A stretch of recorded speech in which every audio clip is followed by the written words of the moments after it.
This one's somewhat promising. You can kind of see under there. Is there a box to help out, or...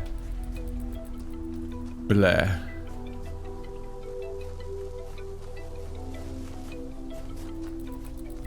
Where am I? Okay, so that connects to that. Yeah, it clears it.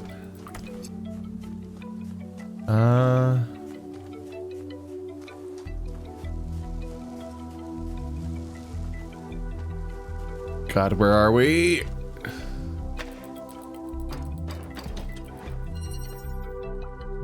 don't want you to jump over the wall. I want you to show me where the thing was from earlier.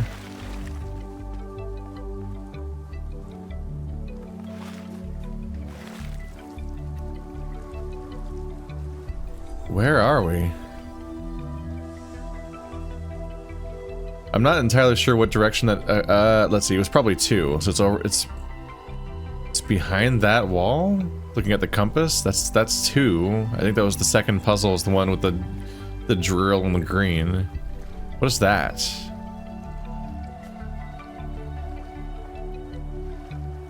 Is there a thing up there?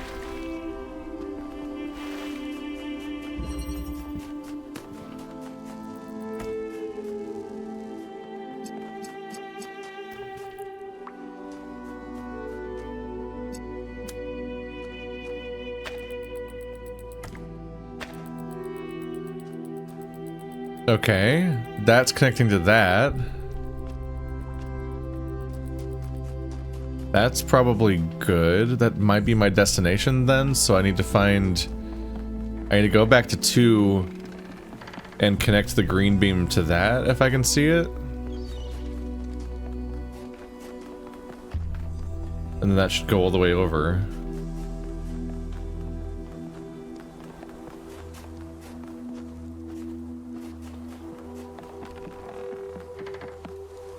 We were down there. Yeah, there's just a connector up there.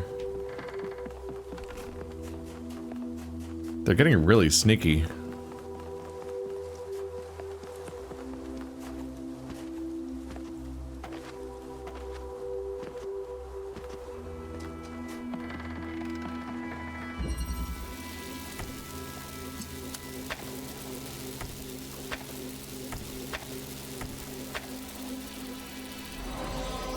That's the sound.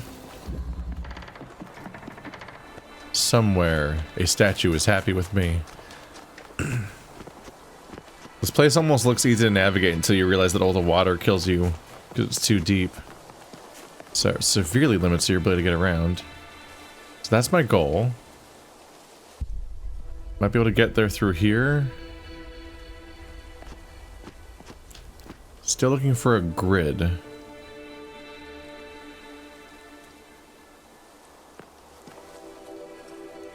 Because if I don't find the grid, then I'm right back to 0 as far as what to do next.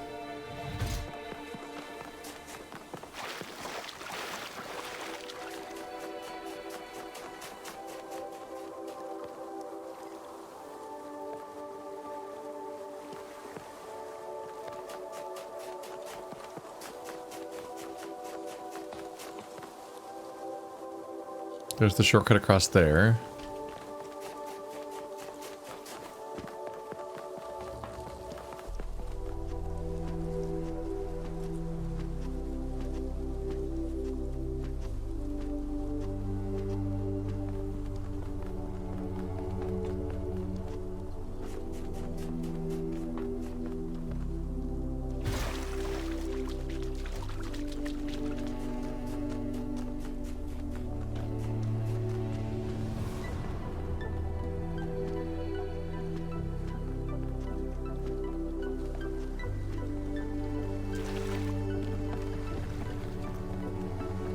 So there's the gate, so it's probably not near there.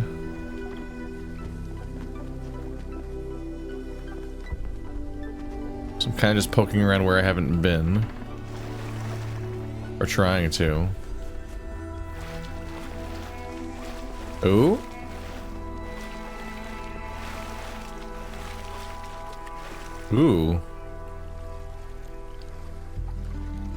A rare glimpse at the golden puzzle.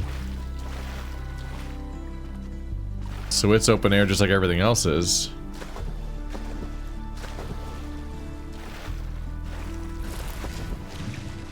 But I'm not going to be able to reach it from here.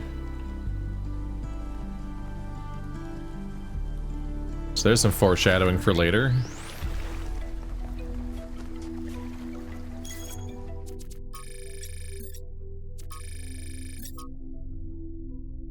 So top right corner should be empty. There's the empty one.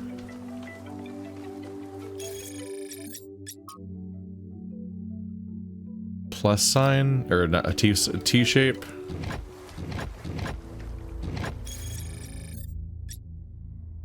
And diagonal. Alright. I've now solved both lasers and I just need to actually find my way back to the statues.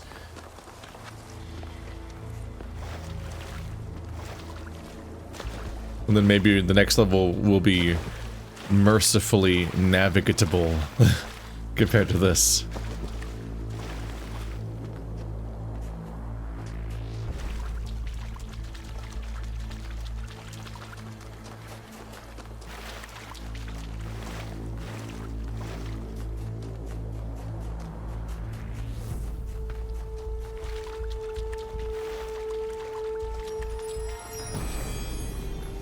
Statue number 1. When the heavens are silent, what is a prophet and what is a tyrant? There's the green beam reaching its destination. The mean green beam machine. I have not gotten a new flame in a very long time. I don't know if you're capped off at finding 3 at a time and they just despawn them if you hold on to more than 3. Or if I just genuinely am not spotting them anymore and maybe they get way harder to find after the first 3. All I know is I got 1 in each of the first 3 levels that I haven't gotten a single one since for a very, very long time.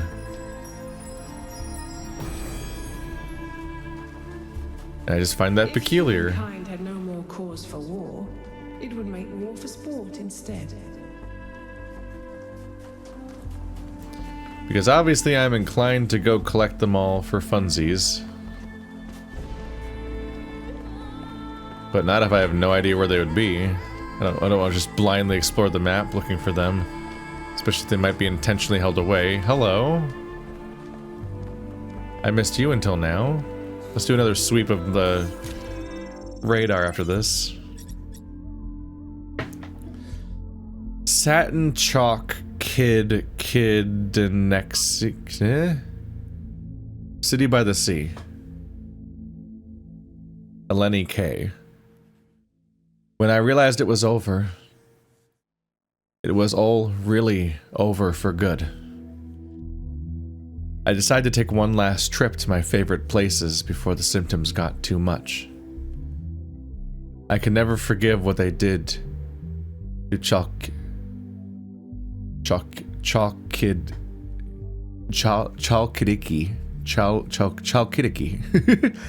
There's a lot of guesswork on the where to enunciate that one. This incredible, wild, rugged place between mountain and sea, with pine trees all the way down to the water, the colors, the vistas, the sheer, overwhelming beauty of it all. And they just built all over it. Hideous hotels sprawling like tumors, obscene beach bars blaring their awful music across the sea.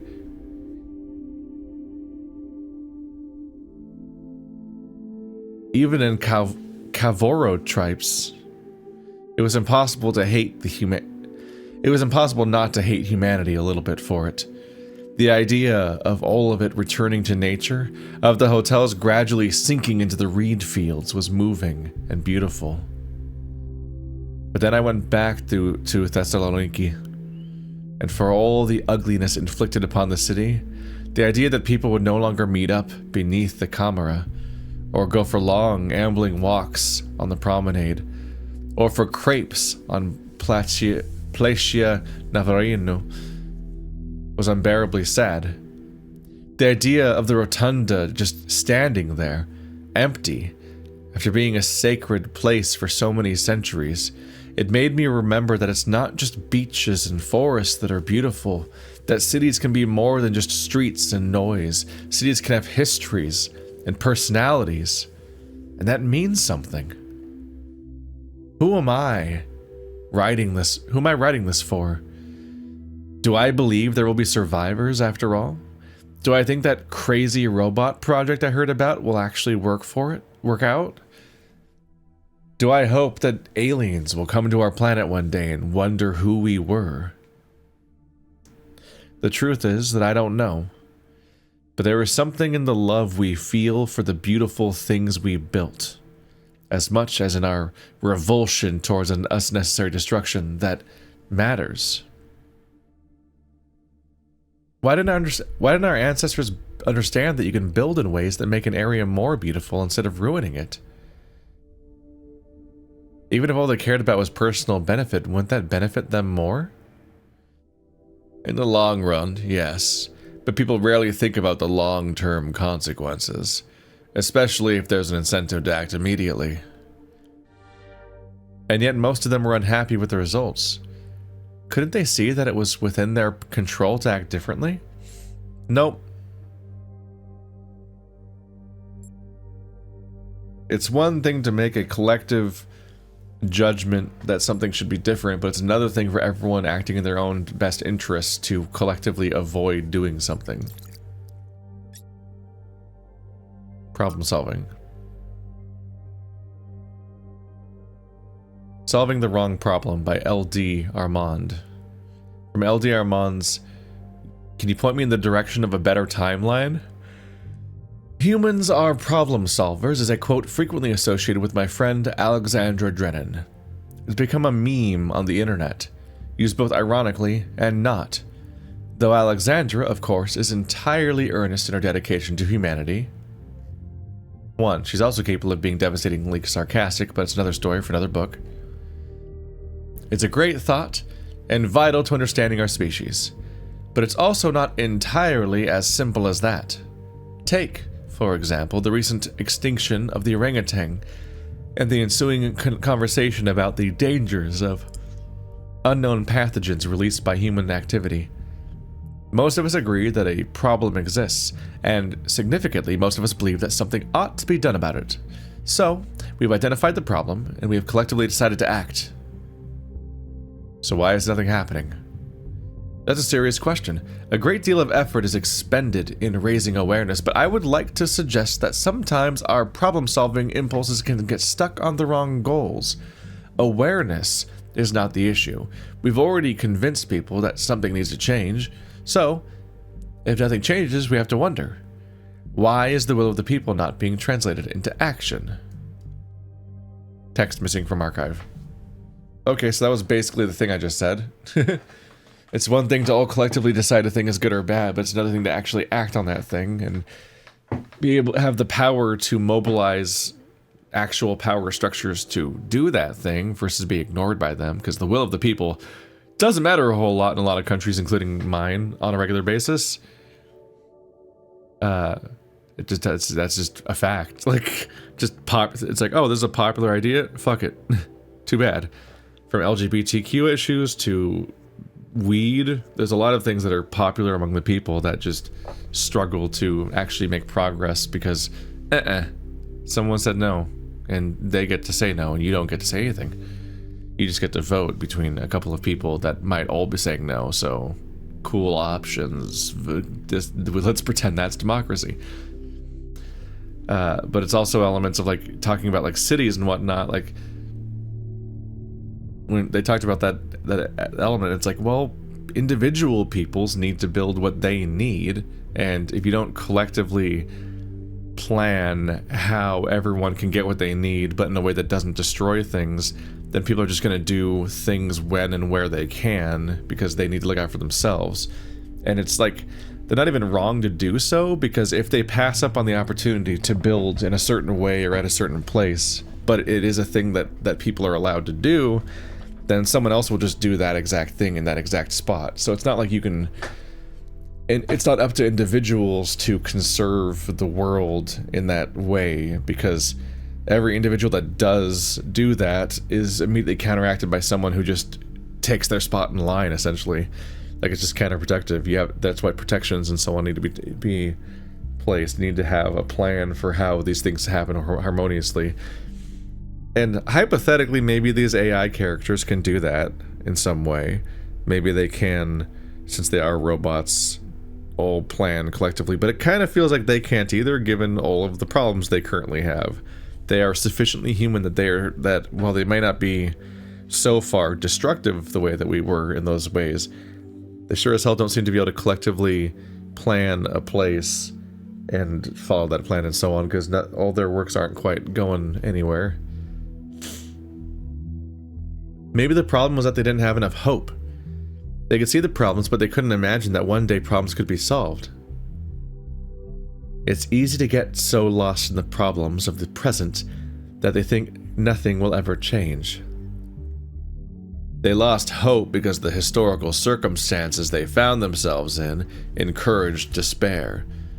But that in turn meant the conditions could not change. How do you go against history itself? Hypatia's Journal, Part 7. Founding of New Jerusalem, Day 372. Yemo died today. 1 minute he was there, welding a joint on the upper levels of the tower. The next he was gone. One careless step. That's all it took. Athena brought him to the dam, but even Cornelius couldn't help. Yemo is gone. Now there's only 12 of us. I think about Yemo every day. So do I. You did nothing wrong. You weren't even there. I was.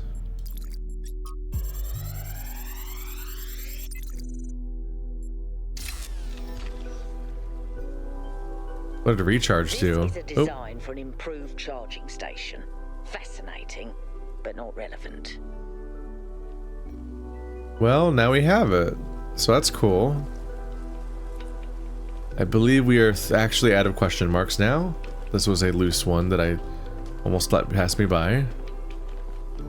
So now we need to get back to the Tetrominoes if I can. Which means I should once again turn off my brain and follow these signs, because my attempts to navigate this place are often counterproductive. It's just very confusing.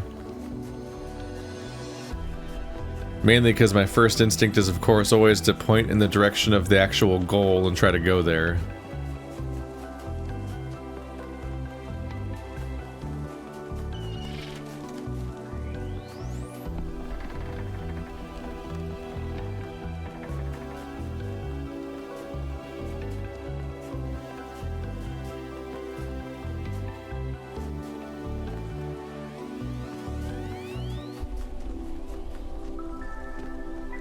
Hopefully that's where it's pointing me and not to the Golden Gate.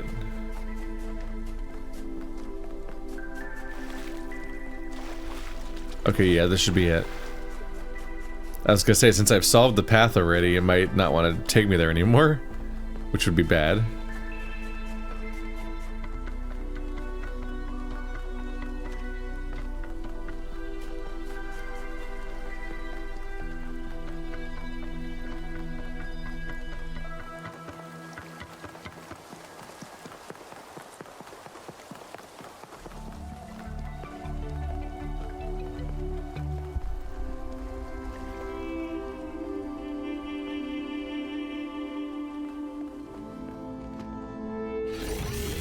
Quite the sight.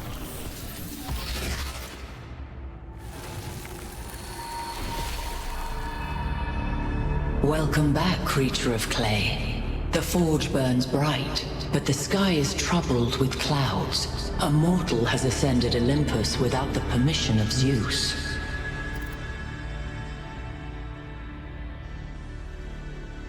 Tell me where Byron is. The workings of Olympus are disrupted by the trespasser. Pandora, fearing the wrath of the gods, has broken the paths to ascension.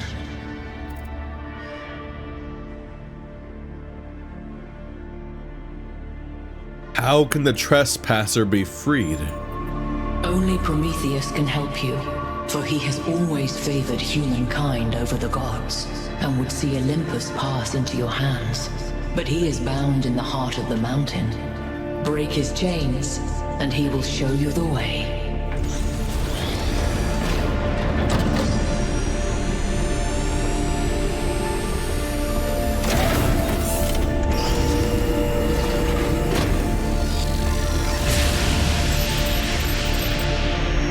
I think it's safe to assume that Olympus is the entity's term for the megastructure. It looks like our best chance of rescuing Byron is finding Prometheus and freeing him. How do you free a weird, glowing ghost thing? I suspect these entities exist within the megastructure systems, and what we're seeing is just how they manifest to communicate with us. I don't really care what they are. For now, let's play along. Heading on back.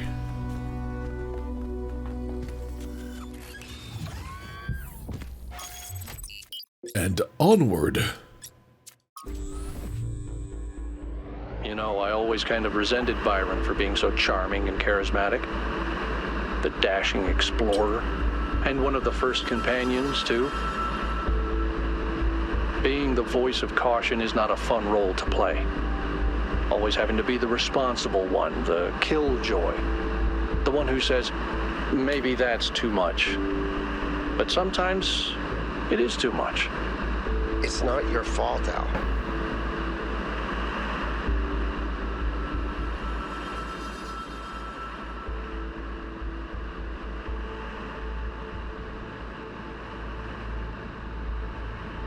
So it seems like the Sphinx is the neutral party.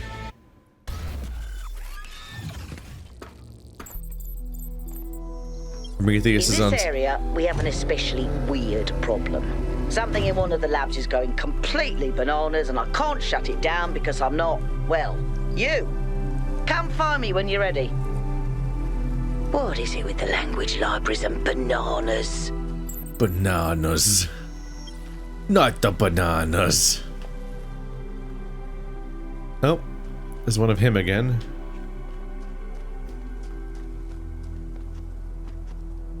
B-A-N-A-N-A-S. There's one.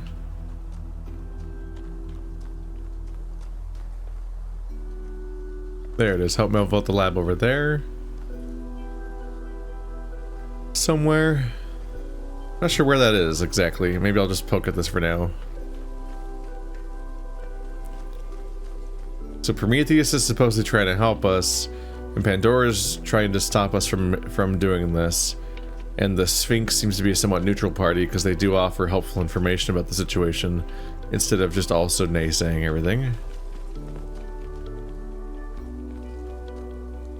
So what's this world's mechanic?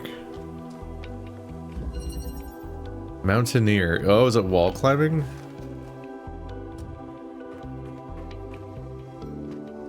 Oh, here we go. Okay. And we have elevators.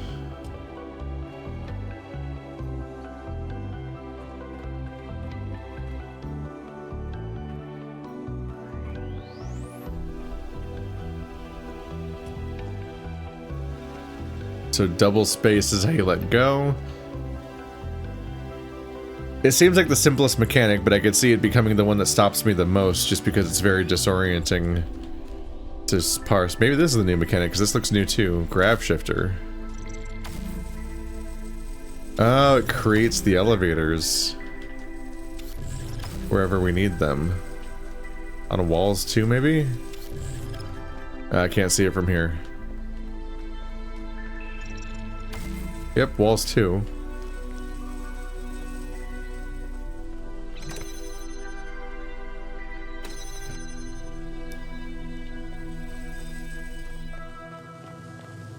My goal is to get in here. The door is opened by shooting a blue laser here. But the source is there.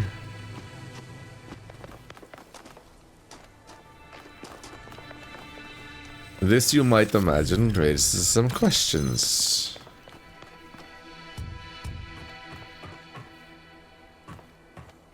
Hi.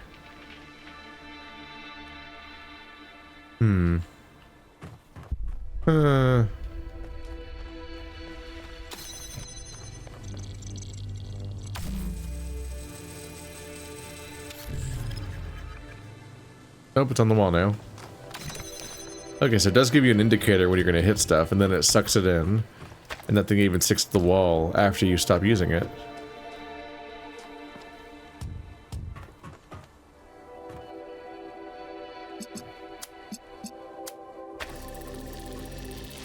Oh, it's time to get real motion sick, everybody. Some of you are going to have a fun time watching this world.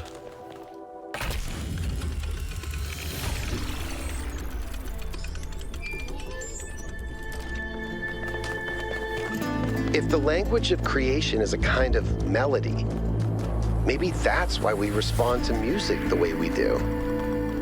Because we recognize something that can't be expressed in any other way.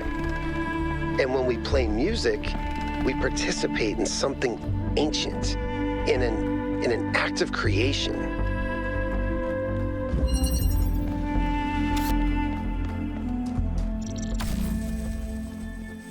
What are we gonna do here? Solution requires blue laser. Assuming this is connected, I don't see a wire. It's either that or a jammer. Light. Oh, that's the blue source. So we need to shoot above this wall. There's probably only one connector in the level somewhere. Maybe.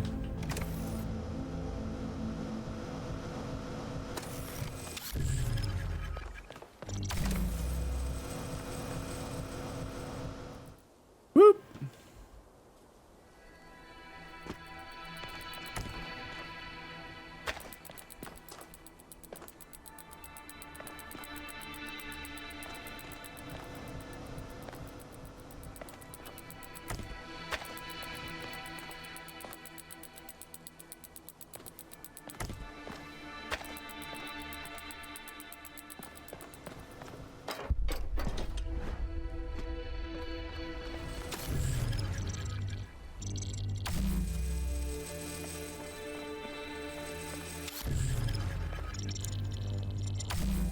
There you go, get a little silhouette there.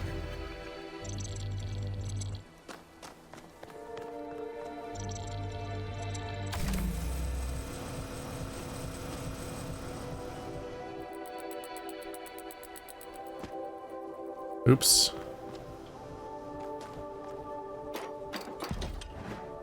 I did not connect to the wall.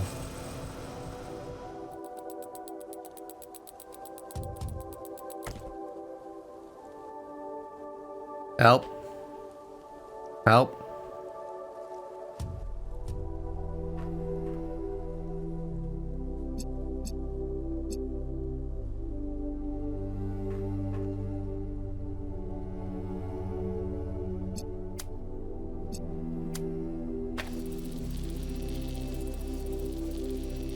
I guess I was done. I was trying to think about how to get the laser out of there, but that's not what it is. We're already getting laser high up. That's all we really need. I was done, but I didn't think I was done. Classic mistake.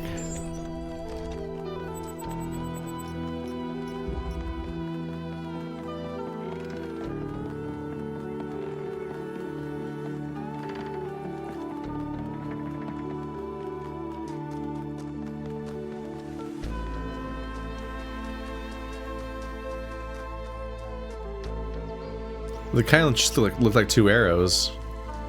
They were a face or a head or something at first. Upward migration. Goal. Red laser. At a high angle.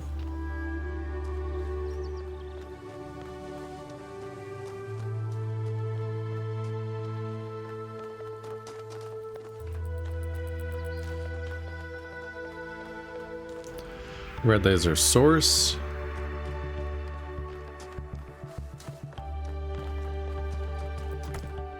I can grab this one.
Eh?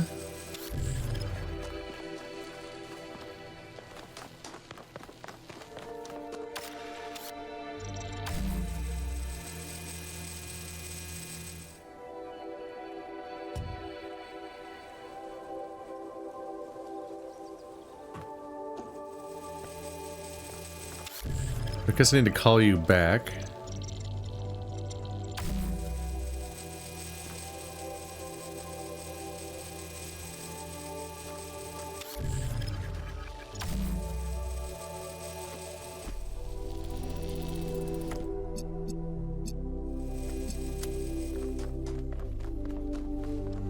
I was on the right path, but ultimately that followed a particular direction that it needed to be connected in the other way.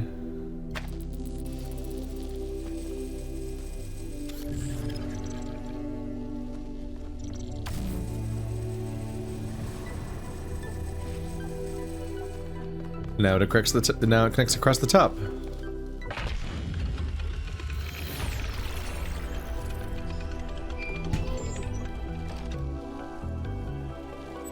These are kind of chill at the moment.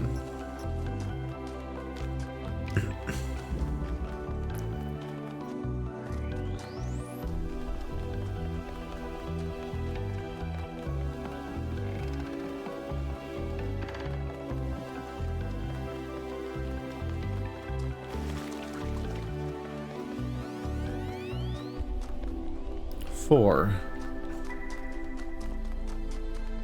And I'm kind of hoping this will just take me near the lab at some point. Okay. Whoa. Huh. That was a little messy. Nothing on this wall.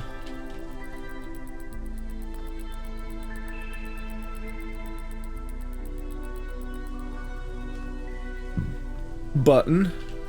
Red beam.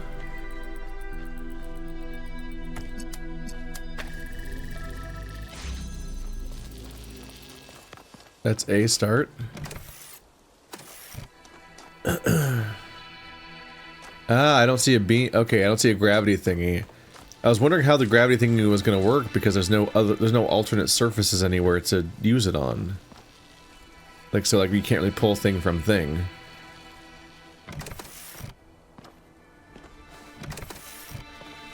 So red, it's attached right now.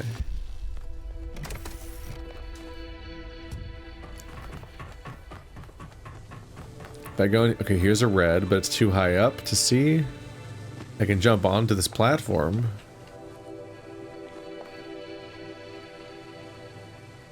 But I don't know how I'd get a red here.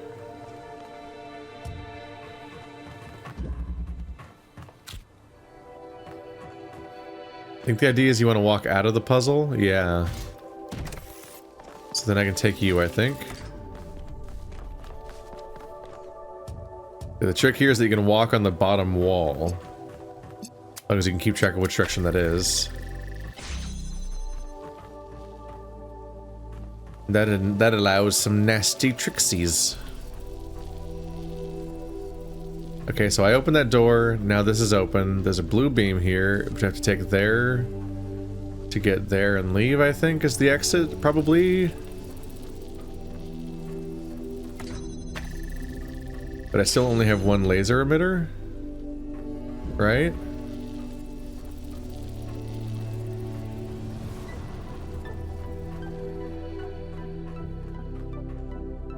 And there's a gate, so I can't jump on here and jump out.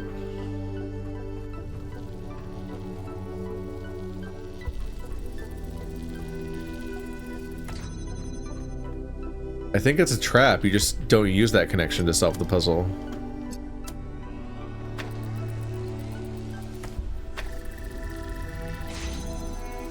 Right, look at what this looks like from the perspective out here.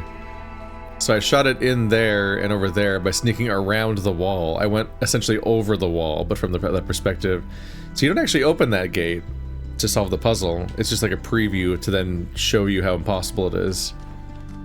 That's neat. I really enjoyed this level. Like, this is very wild to realize you can interact with this the way you can, because it looks like a puzzle on the wall that follows the normal rules of a normal room. This just feels like a normal room while I'm in it, and yet I can walk up one of each. Out of the 4 walls, I can walk up one of them at any given time and jump off the level, or go at the here and do this crazy Spider-Man angle to defy all logic and so on.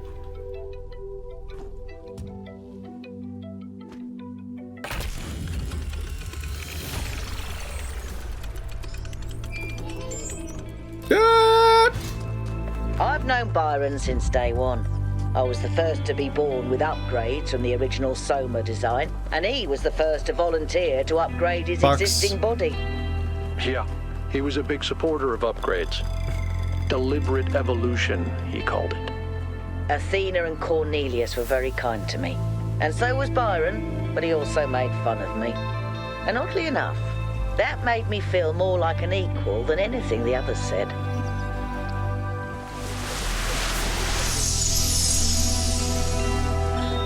Today, for the first time, I synthesized life. It was just a unicellular cyanobacterium, but the sheer complexity of even such a simple organism is breathtaking. Creating it from pure energy, I was filled with a sense of awe and majesty. A sense that what I was doing was sacred. It made me think about the enormous power of life. 2.5 billion years ago, these simple beings terraformed the entire planet, creating the oxygen that underlies the Earth's incredible biodiversity, wiping out thousands of other species, but making the future possible. The chance to bounce back and forth. Laser.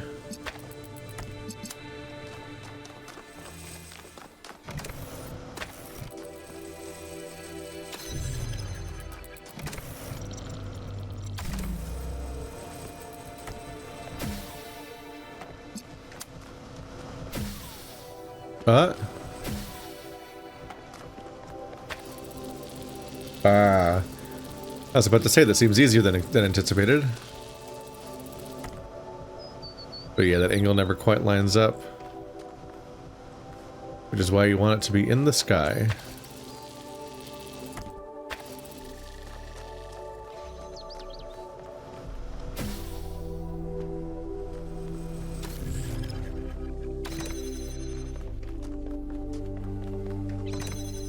So if I can press one button, I win.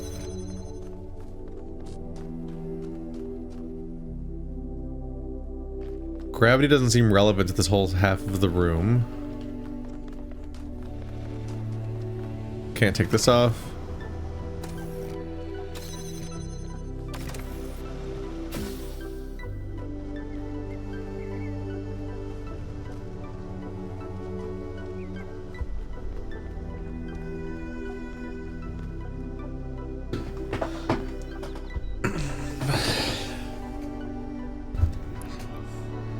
It sure seems like that part's supposed to be where it is. But I need to press one more button. Like if I could just get one more object to the other side, but I need this fan, and this is what powers the fan. I can send it over myself, but then now what?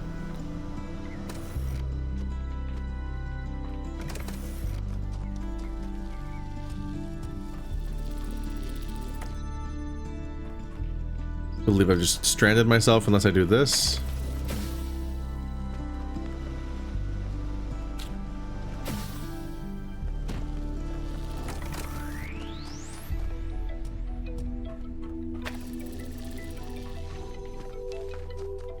Well, the fact that I can just walk up there and do that does on some levels beg the question what the gravity gun thingy is for. What purpose does it serve if I can just go do that on foot?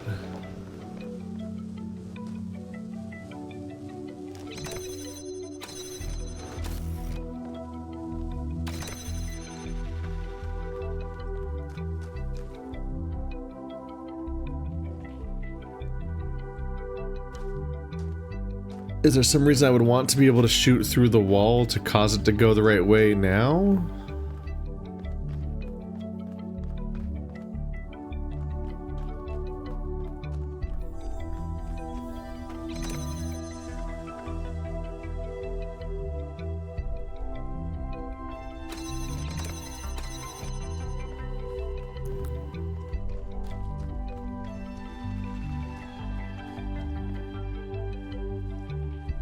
Say you can just walk the laser straight up the wall, kind of nullifying that part of the challenge.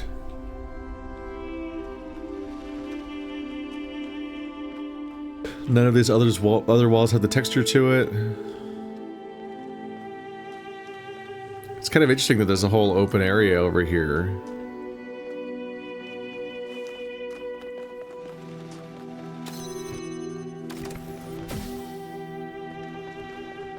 It stands out just because I don't think it ever comes up.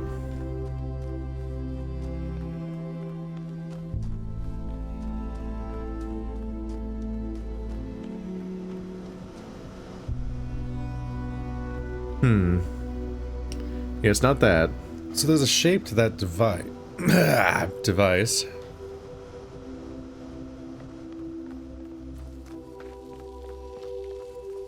It specifically goes up like that. And you're supposed to use the gravity thing, it exists. You wouldn't not use it.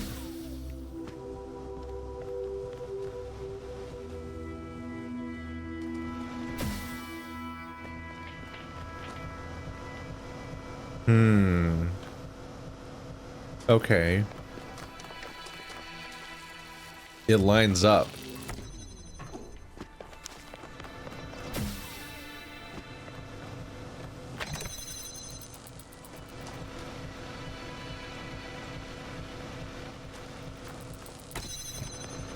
If it lines up, then I can use it as the box. This resolves the problem we were having, which is the question was, I need one more item to go forward. How do I get the box over here if it powers the fan? Which keeps happening. They keep having a thing where you use a box to power a fan, then how do you get one more item somehow? I think this is the trick. So I can now dismantle the fan after I'm done with it. And send that up there.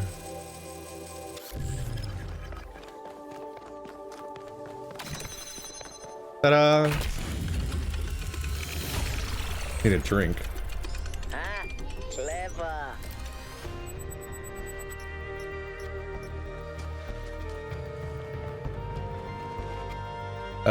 Wait, how do I leave? Did they open it? They opened the gate.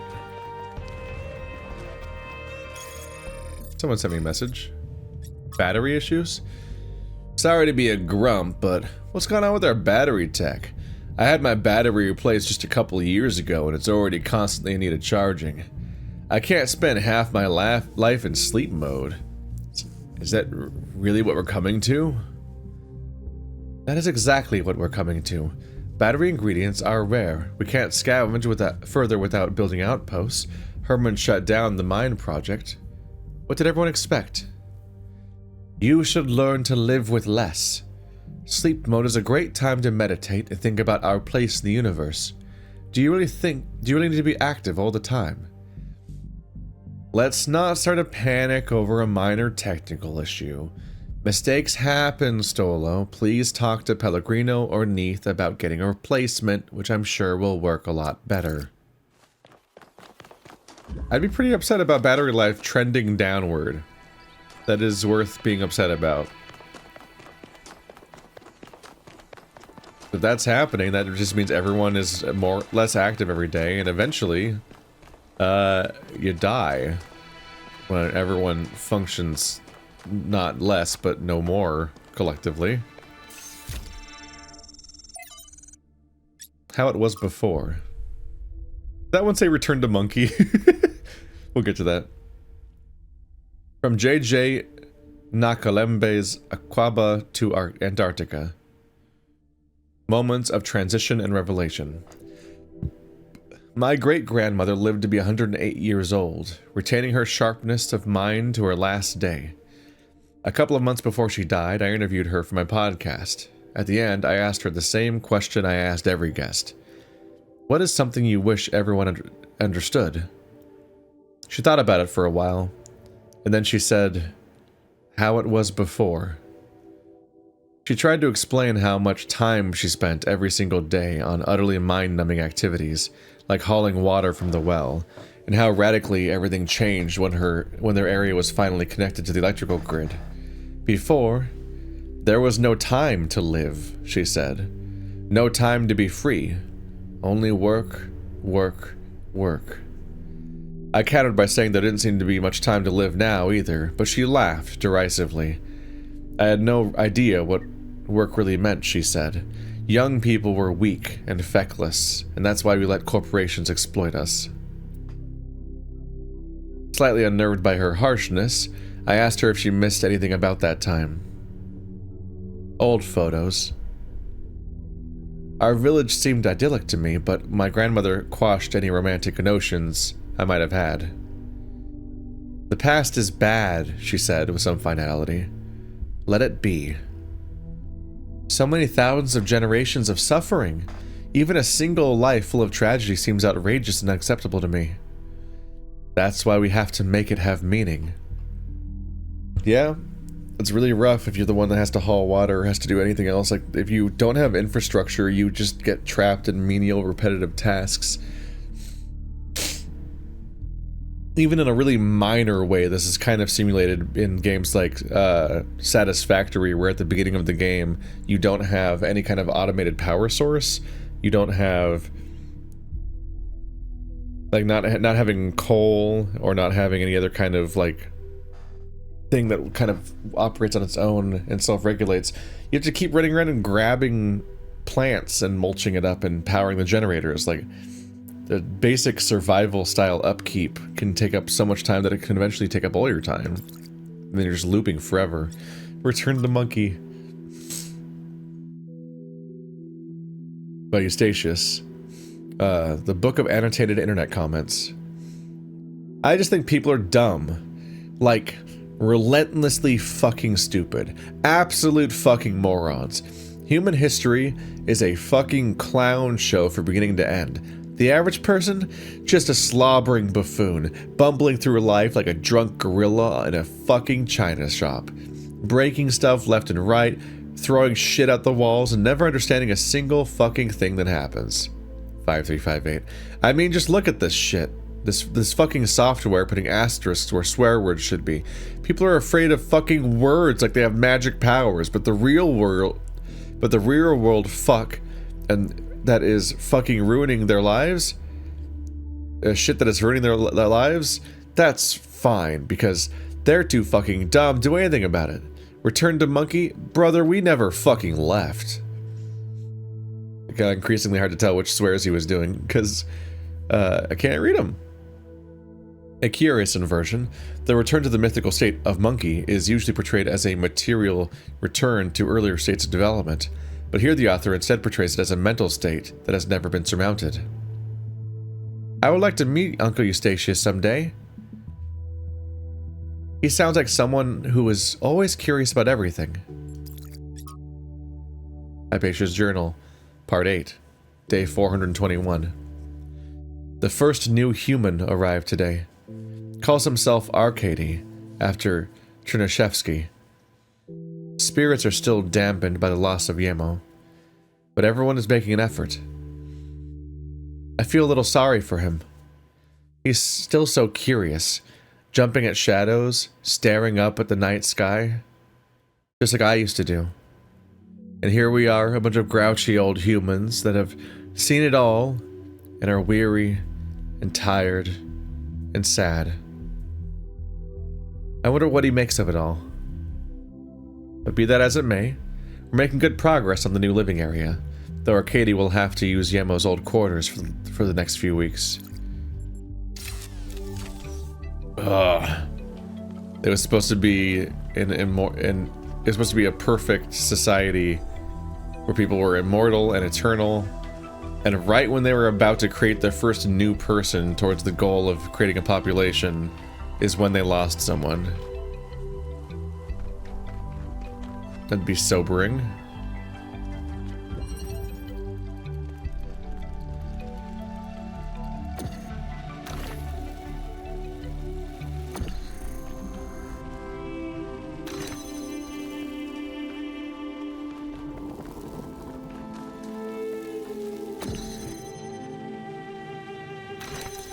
I always forget to make it higher so I can actually see out the wall.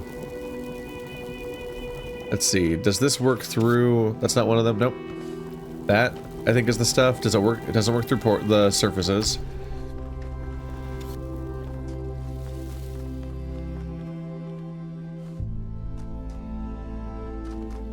Not through there. But since that is there, I think that I'll be able to suck that through there. That'll be interesting.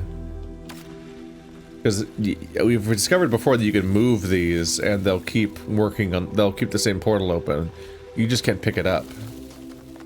But objects can move, like puzzle pieces can move them. I just need two things.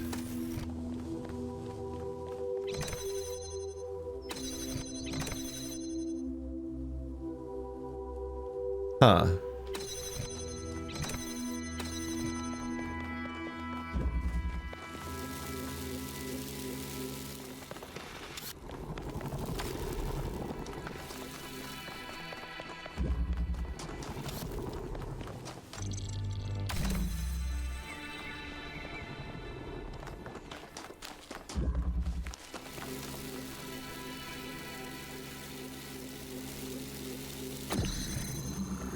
Definitely a bit worried about the strand myself. Oh, it'll take me through. Okay.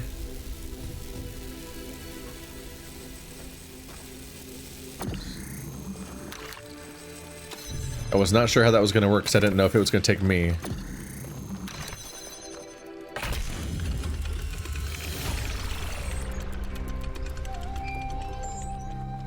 But now we know.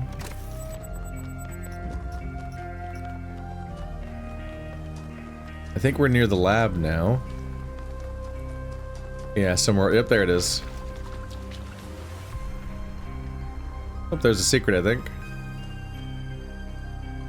There you are. Good. What's happening? Inside this lab, there's a machine. As usual, I have no idea what it is. Some sort of generator, if I had to guess. When Byron got stuck in the system, it went haywire. It's currently outputting enough energy to power all of New Jerusalem twice. As you can imagine, that's causing quite a bit of interference.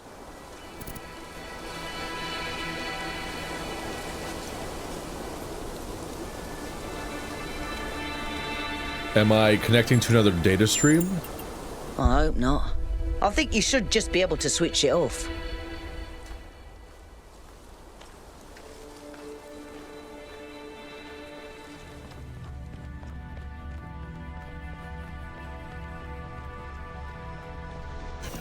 What could go wrong? I'm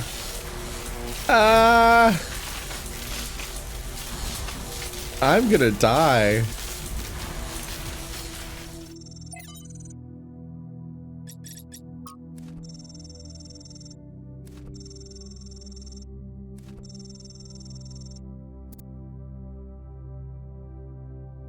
Maximum parameter exceeds safety protocols. Cannot adjust output max to correct setting. Access denied.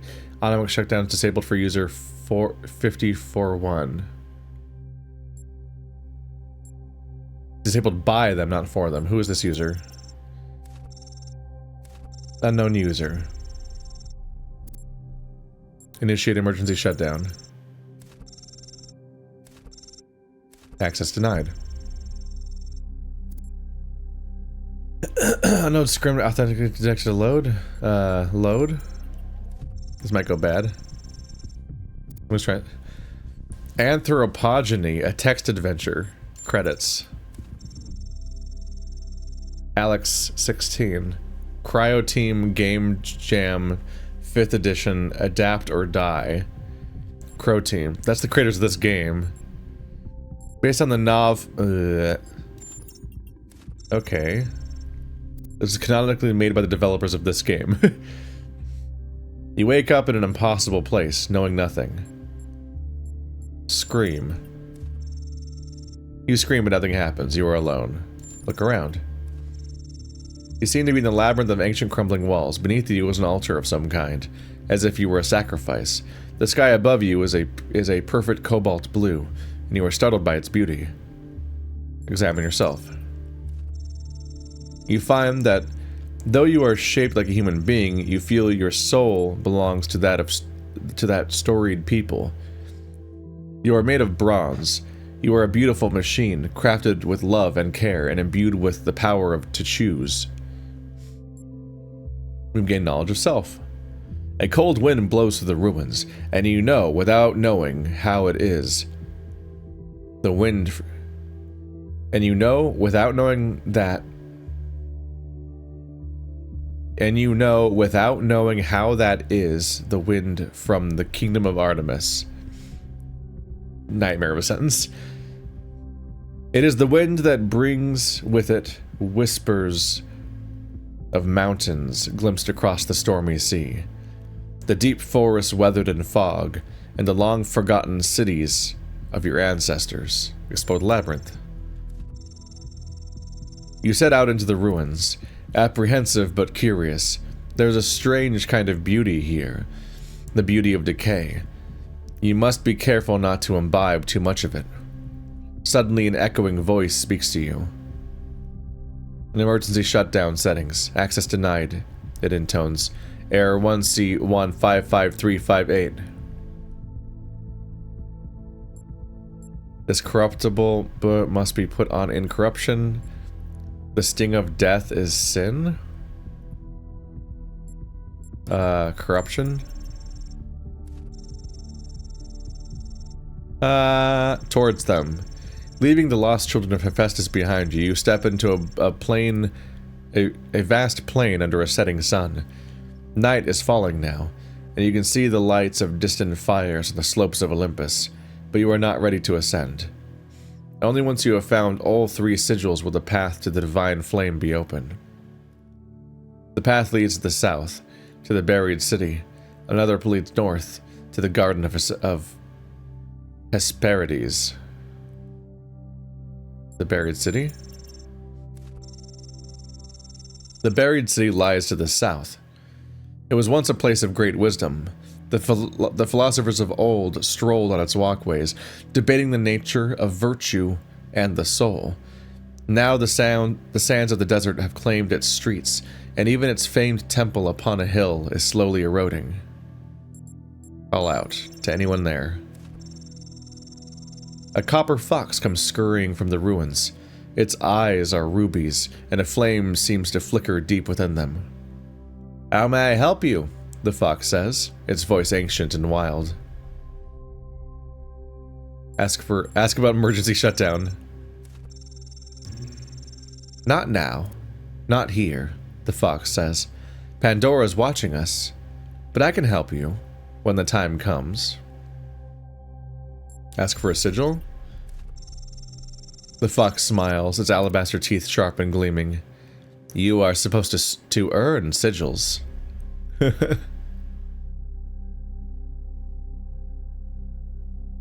Say that nothing is earned or deserved, Knowledge World. You do not have this knowledge, I can't do that. Say that you deserve them? Deserve? The fox laughs. Perhaps. Access denied. Arrow under the error. A copper fox comes scurrying from the ruins. Oh. It starts over, basically. Ask about the buried city. They say the city fell because its citizens were sinners, and so were struck down by Zeus. This seems unlikely to me, for Zeus does not believe in sin. Ask for a sigil. Say say that your quest matters? It does, the fox says, but only because you choose to believe so. There is great power in that belief. You've gained a sigil. The Garden of Hesperides. Your journey is interrupted by a frightful, burned figure standing alone in the sands of the desert. Access denied, it screams. Error 1C155358. Fight. Warning, outputs access denied. The nymphs lead you to a place where the crowns of brass trees seem to grow together, forming a kind of chamber strangely reminiscent of a chapel. In the middle of this chamber grows a smaller tree, made of bright blue steel, and upon this tree grows a single golden apple. They keep having these errors where something just kind of glitches out and then we skip ahead in the story to where we weren't at all. Ask the nymphs about the apple. This apple, they say in unison, their eyes aglow, confers the gift of deathlessness and true wisdom. Many heroes, and not a few villains, have come to claim it, but all faltered in the final step. For you must know that deathlessness reveals the mortality of the world, and true wisdom is unending folly. Who would take this burden upon themselves? Punch a Nif 5358. Even that's an option here. Okay. My poor sinuses. Okay. Once again, this idea that immortality and wisdom are a thing that you should regret on some level. It's silly. This is silly. 5358. 5358. Okay, well.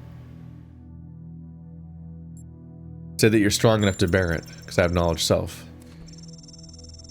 You speak wisely of yourself, and you are right, the nymphs say, but do not forget that you are human, and others must bear this burden with you. You've gained a sigil. Journey to Olympus. Suddenly the voice of the Sphinx, her golden wings, her shadow cast. Emergency shutdown? No, you must not do this, Pandora commands you. I have stopped you for a reason. If you complete your quest and ascend Olympus, everything will burn. Ask the fox for help. The fox appears as if from nowhere. He's a wily one, never playing by the rules he's supposed to obey. Follow me, he whispers. The fox leads you through the secret gates and hidden paths, to a place west of the moon and east of the sun. This is the place of craft, of making, where... I didn't get to read the rest! I pause it, I guess, and go read it if you want. I couldn't see it, unfortunately.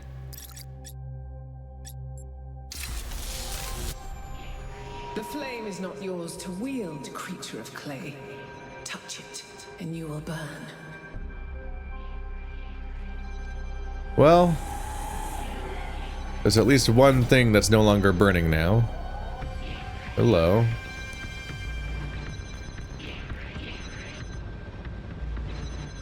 Energy barrier things? Not totally sure what they're doing exactly, but they're doing something. Huh. Well, alrighty then. This room's all atmospheric, isn't it? Why is this stuff even in here?